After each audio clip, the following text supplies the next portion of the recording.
Assalamualaikum warahmatullahi wabarakatuh.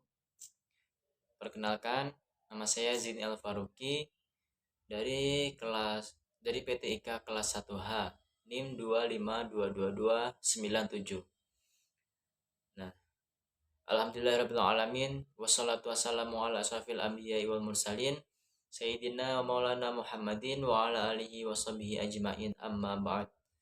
Rabbi israh li sadri wa yassir li amri wahlul 'uqdatam min lisani yafqahu qawli. Al-ayah amma ba'd. Yang terhormat Bapak Rian Amanda selaku dosen pengampu mata kuliah logika dan algoritma. Pada kesempatan kali ini mohon izin saya ingin mengerjakan tugas yang diberikan oleh Bapak, yaitu tugas UTS berupa video yang mana di situ saya diperintahkan untuk menjelaskan materi yang telah diberikan Bapak dari bab 1 sampai bab 3. Nah, yang mana saya akan menjelaskan tentang logika dan algoritma.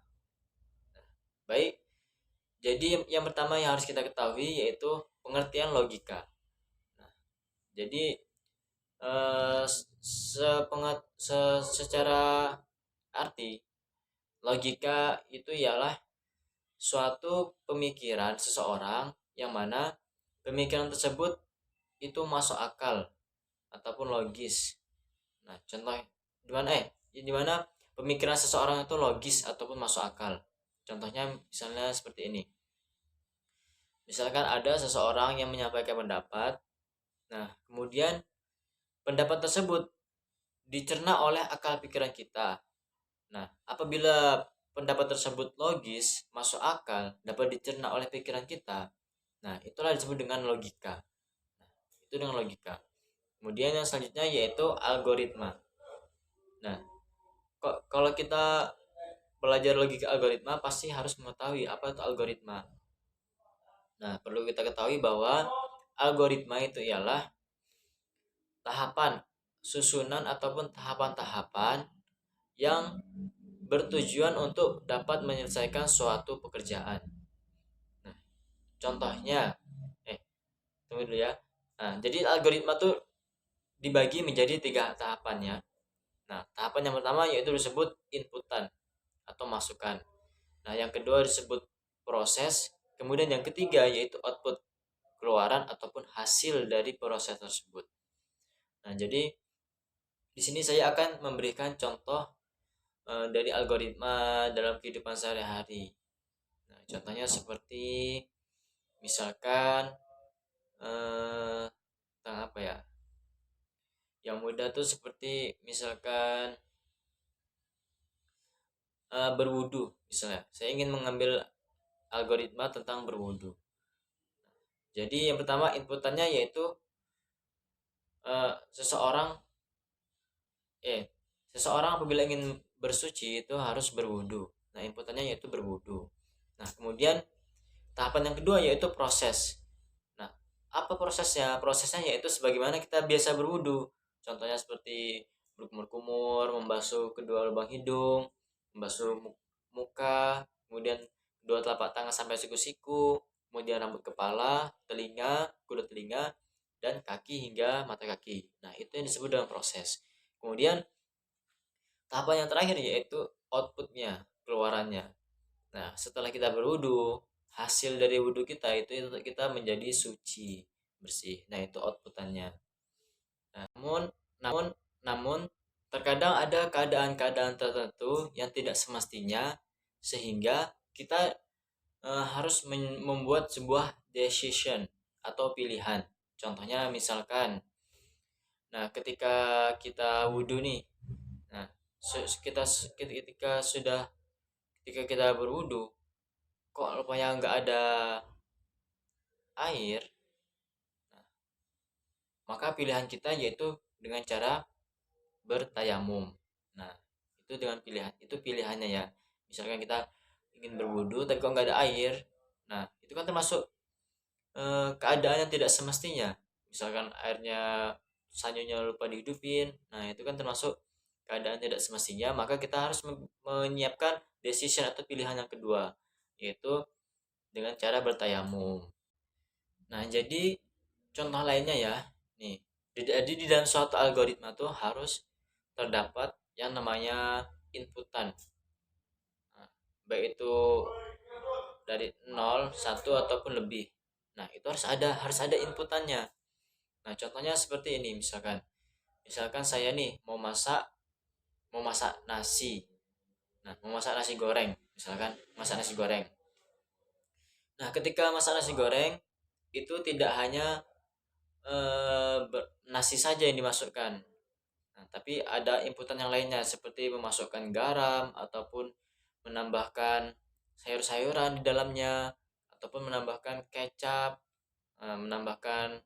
ditambahkan daging ayam misalnya. Nah, itu inputannya kan ada banyak tuh. Nah, ada lebih banyak. Nah, kemudian output. Nah, mengenai output. Jadi output ini harus, nah, yang namanya output ini itu kan hasilnya pengeluaran. Jadi suatu algoritma apabila tidak mendapatkan hasil, maka itu dinamakan sia-sia. Karena algoritma kan bertujuan untuk menyelesaikan suatu pekerjaan. Nah, contohnya misalnya tidak mengeluarkan hasil, misalkan kita ingin memasak nasi. Nah, maksudnya tadi kan tidak sesuai dengan hasil yang diharapkan gitu kan. Nah, misalkan kita ingin masak nasi nih. Nah, ketika kita masak nasi, nah, kita masukkan beras tuh kan. Nah, selanjutnya kan kita memasukkan air tuh. Ketika apabila kita ingin nasi kita itu sempurna, enak dimakan, tidak terlalu lembek, tidak terlalu keras, maka kita harus menakarkan airnya sesuai takarannya. Apabila kita kebanyakan airnya, maka beras tersebut atau nasi tersebut akan lembek atau terlalu lembut. Nah, jadi tidak sesuai dengan kita harapkan. Sedangkan kita inginnya tidak terlalu lembek dan tidak terlalu keras. Nah, jadi harus mengeluarkan hasil yang sesuai diharapkan. Sebuah algoritma dapat dikatakan suatu algoritma yang baik itu ada 5. Yang pertama yaitu ada inputan, outputan, finiteness, definiteness, effectiveness. Nah, apabila kelima ini ada di dalam suatu algoritma, maka algoritma tersebut dapat dikatakan suatu algoritma yang baik. Contohnya inputan. Nah, jadi apabila suatu algoritma harus ada inputan, baik itu nol ataupun satu ataupun lebih, harus ada inputannya pokoknya. Contohnya, misalkan kita ingin memasak nasi nih. Nah, ingin masak nasi goreng. Nah, ketika kita ingin masak nasi goreng, kita bisa menambahkan sayur-sayuran di dalamnya ataupun daging ayam ataupun menambahkan kecap, menambahkan telur. Nah, itu kan ada berbagai macam inputan yang kita masukkan ke dalam nasi goreng tadi. Kemudian output atau hasil pengeluaran. Nah, apabila suatu algoritma tidak mengeluarkan hasil yang tidak sesuai dengan yang diharapkan, maka itu sia-sia saja. Contohnya, kita ingin masak nasi kan. Nah, kita ingin masak nasi. Nah, nasi yang kita harapkan itu nasi yang tidak terlalu keras dan tidak terlalu lembek. Nah, jadi yang harus kita lakukan yaitu kita harus menuangkan airnya sesuai takaran yang sebagaimana mestinya, tidak terlalu banyak dan tidak terlalu dikit. Nah, jadi kita harus sesuai. Apabila kita menaruh air yang terlalu banyak, maka nanti nasi tersebut akan menjadi lembek, tidak sesuai dengan kita harapkan. Nah, jadi akan sia-sia saja gitu kan. Nah, yang selanjutnya yaitu definiteness. Finiteness. Nah, finiteness ini yaitu eh, apabila suatu algoritma telah berjalan sesuai yang telah kita lakukan, nah maka akan ada yang namanya finiteness atau penyelesaiannya. Yang selanjutnya yaitu definiteness. Nah, suatu algoritma itu diharapkan jangan sampai menimbulkan makna ganda. Nah, sehingga membuat hasil yang kita harapkan itu tidak sesuai. Contohnya misalnya gini. Nah, kita kan ini ingin membuat mie goreng nih misalnya. Nah, ingin memasak mie goreng. Nah, ketika dalam memasak mie goreng, itu kan pertama kita harus eh, mengasih air juga kan, kasih air mie gorengnya. Nah, biar mie-nya menjadi lembut gitu kan. Nah, apabila kita eh, tidak apa ketika kita masak mie goreng tersebut tapi airnya tidak kita buang, nah kemudian kita kasih bumbu, kita kasih campur yang lainnya, maka itu akan menimbulkan makna ganda. Ini mie-nya mie goreng tapi kok bentuknya mie kuah, ada kuahnya gitu. Nah, jadi ini yang disebut dengan definiteness, menimbulkan makna ganda. Jadi bingung kan, ini mie goreng atau mie kuah gitu.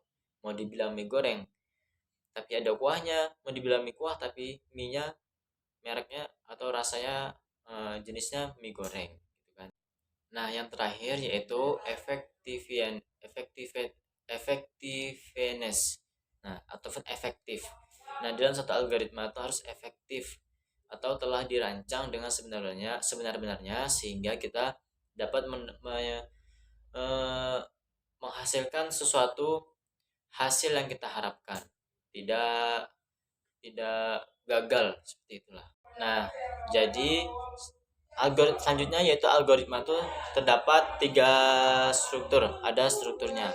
Yang pertama yaitu struktur perulangan, yang kedua yaitu percabangan, dan yang ketiga yaitu sekuensial atau berurutan. Yang pertama saya akan jelaskan apa itu. Yang pertama yaitu perulangan. Contohnya di perulangan, eh, contoh dari perulangan ini itu contohnya seperti ini. Misalkan saya nih kan tadi kan berwudu nih, sudah berwudu, sudah selesai tahapan-tahapannya dan menghasilkan saya sudah berwudu. Tapi ketika saya ingin pergi ke masjid, ingin sholat, kok malah kentut misalnya, ataupun berhadas, entah main kencing, ataupun ada berhalangan yang lainnya, sehingga mengakibatkan sehingga saya menjadi batal. Nah, apabila saya sudah batal, maka saya akan harus mengulangi lagi tahapan yang tadi yaitu berwudu lagi. Nah, itu yang disebut dengan perulangan. Kemudian yaitu ada percabangan yang kedua. Percabangan ini dilakukan apabila terdapat suatu keadaan yang tidak semestinya. Contohnya seperti misalkan kan saya tadi berwudu nih. Berwudu kan biasanya hakikatnya menggunakan air. Nah, tapi ketika saya ingin berwudu, kok tiba-tiba nggak ada air, kerannya mati misalnya. Nah, maka saya harus me- membuat percabangan atau pilihan lain. Contohnya, saya berwudu dengan cara bertayamum. Nah, itu yang dimaksud dengan percabangan. Kemudian yang ketiga yaitu berurutan. Nah, berurutan ini dalam satu algoritma itu harus berurutan. Dari mulai tadi kan saya mau berwudu tuh. Nah, itu dari berwudu dari kumur-kumurnya sampai selesai. Nah, itu berurutan selesai. Tidak ada percabangan lagi, tidak ada juga eh, tidak ada percabangan, kemudian tidak ada perulangan lagi. Nah, itu harus berurutan. Itu bagaimana menyusun algoritma yang baik. Ada dua hal penting yang kita membuat program aplikasi. Yang pertama adalah algoritma, yang kedua adalah struktur data. Kedua hal ini menjadi penting karena kita tidak dapat menghasilkan program yang baik ketika hanya memiliki algoritma. Sedangkan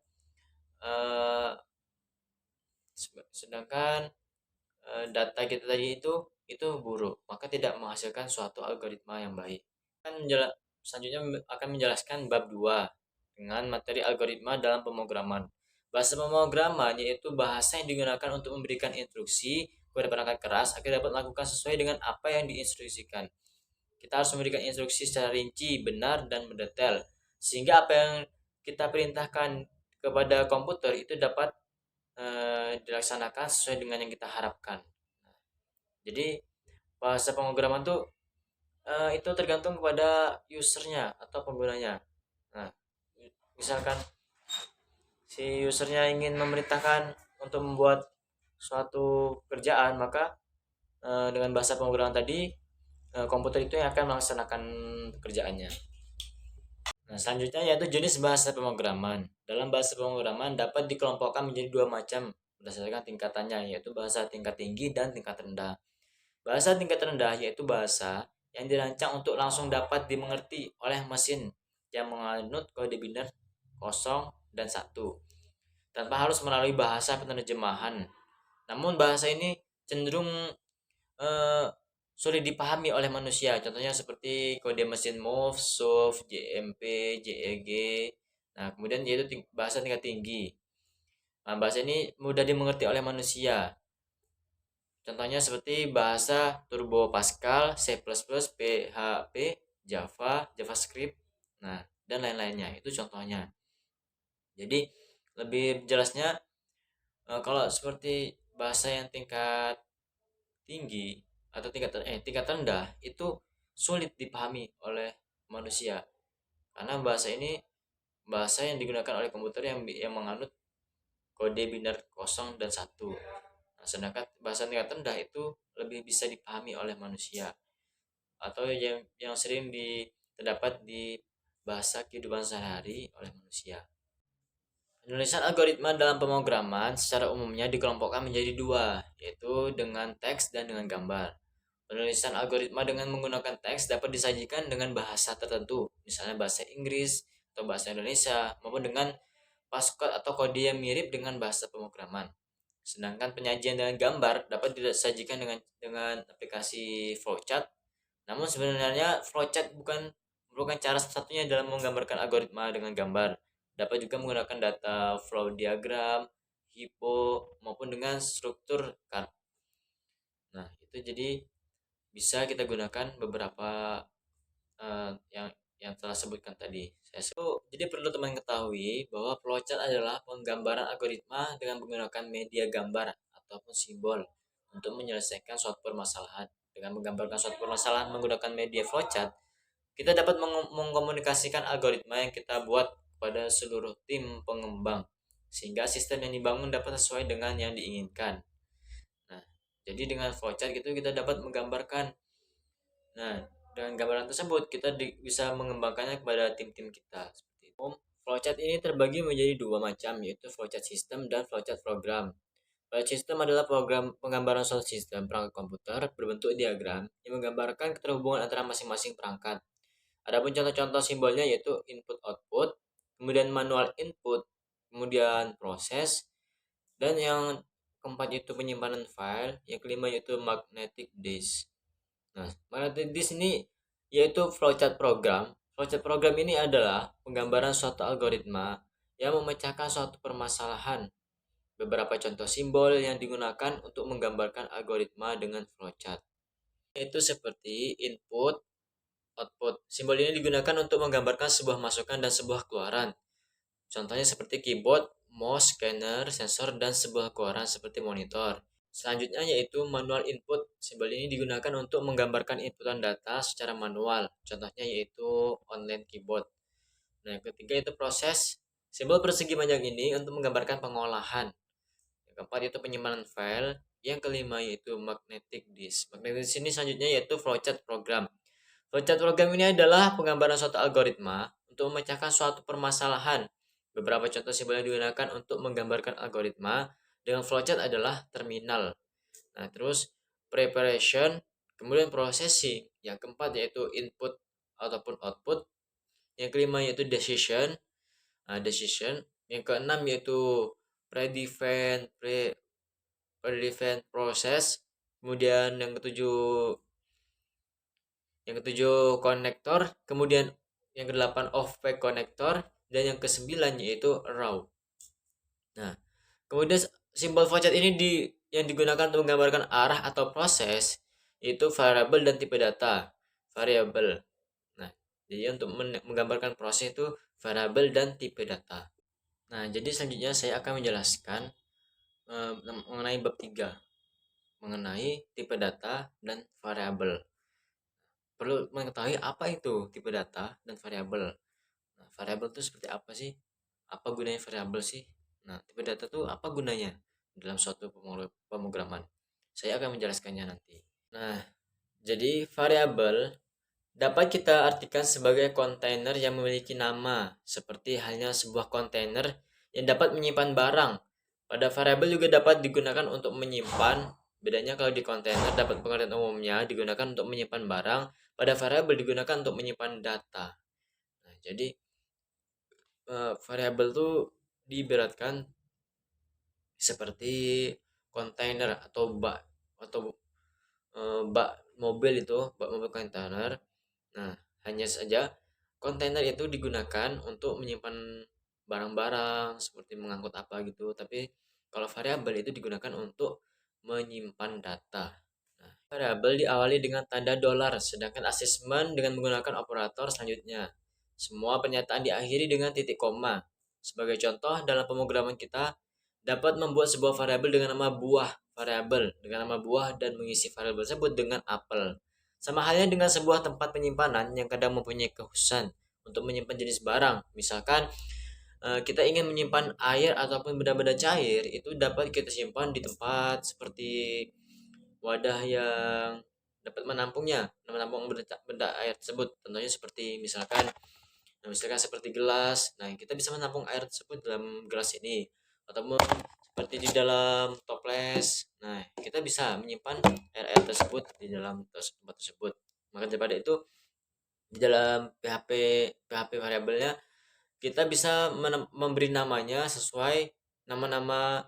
Misalkan kita membuat variabel variabel tentang buah. Nama variabel itu buah. Nah, sedangkan buah-buahan itu ada banyak, ada seperti apel, jeruk, misalkan rambutan. Nah, bisa dimasukkan dalam variabel tersebut. Namun, hanya untuk tipe-tipe buah tadi. Selanjutnya saya akan membahas tentang variabel dan implementasinya. Variabel lokal. Variabel yang didefinisikan di dalam sebuah fungsi dan juga hanya dapat digunakan di dalam fungsi tersebut. Kemudian, variabel global yaitu yang dideklarasikan di luar sebuah fungsi, dan ketika ingin menggunakan di dalam fungsi, kita tinggal mendeklarasikannya di dalam fungsi yang kita buat. Dan jangan lupa kita tambahkan kata global di depan variabel dan dideklarasikan. Nah, jadi itu yang dinamakan dengan variabel global. Selanjutnya selain variabel lokal dan variabel global, yaitu ada variabel statik, yaitu variabel yang akan menyimpan nilai akhirnya. Jadi pada normalnya sebuah variabel dalam suatu fungsi akan dikembalikan nilainya. Maka dengan menggunakan variabel statik, kita tidak return atau tidak dikembalikan ke nilai awal. Selanjutnya kita masuk ke variabel konstanta. Nah, apa itu variabel konstanta? Nah, jadi variabel konstansa itu digunakan untuk menyimpan nilai, namun antara konstansa dan variabel memiliki perbedaan. Selanjutnya yang akan saya jelaskan yaitu mengenai tipe data. Perlu kita ketahui tipe data berfungsi untuk menentukan nilai apa saja yang dapat kita dimasukkan pada suatu variabel. Nah, jadi tipe data tuh kita gunakan untuk berfungsi untuk kita memilih data apa saja yang dapat kita masukkan dalam variabel tersebut. Nah, itu gunanya tipe data. Selain itu, tipe data juga menentukan besaran memori yang digunakan, karena setiap tipe data memiliki besaran alokasi memori yang berbeda-beda. Selanjutnya yaitu macam-macam tipe data dan penggunaannya. Tipe data secara garis besar dikelompokkan menjadi dua jenis tipe data, yaitu tipe data sederhana dan tipe data terstruktur.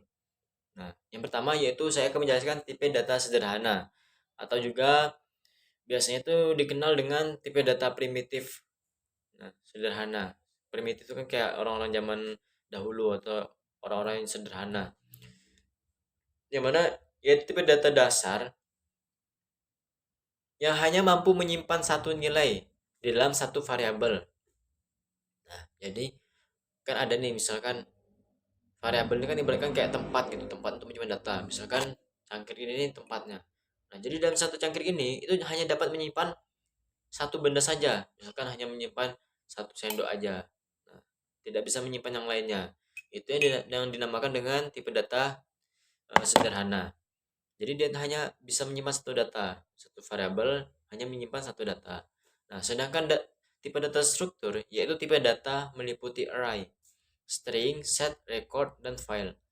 Nah, tipe data string adalah tipe data yang dapat menampung teks.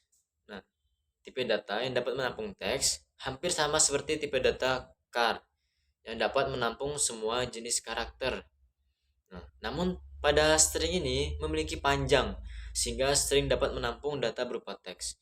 Nah, jadi seperti teks-teks kata-kata atau yang berupa huruf itu bisa disimpan di dalam tipe data string ini atau tipe data terstruktur. Baiklah, mungkin cukup sekianlah yang dapat saya sampaikan. Kurang lebihnya saya mohon maaf sebesar-besarnya pada Pak Aryan apabila penyampaian materi yang saya sampaikan itu kurang bisa dipahami ataupun tidak sesuai dengan apa yang dijelaskan Bapak ketika mengajarkan kepada kami semua. Nah, namanya juga kami kan sebagai mahasiswa masih dalam keadaan belajar. Apabila ada kebenaran yang itu semata-mata karena Allah, dan apabila ada kesalahannya itu mutlak karena saya itu juga manusia. Karena manusia al-insanul mahalul khota' wa nisyan. Karena manusia tempatnya salah dan dosa. Jadi saya ucapkan terima kasih kepada Bapak. Kurang lebihnya mohon maaf. Wabillahi taufiq wal hidayah. Wassalamualaikum warahmatullahi wabarakatuh.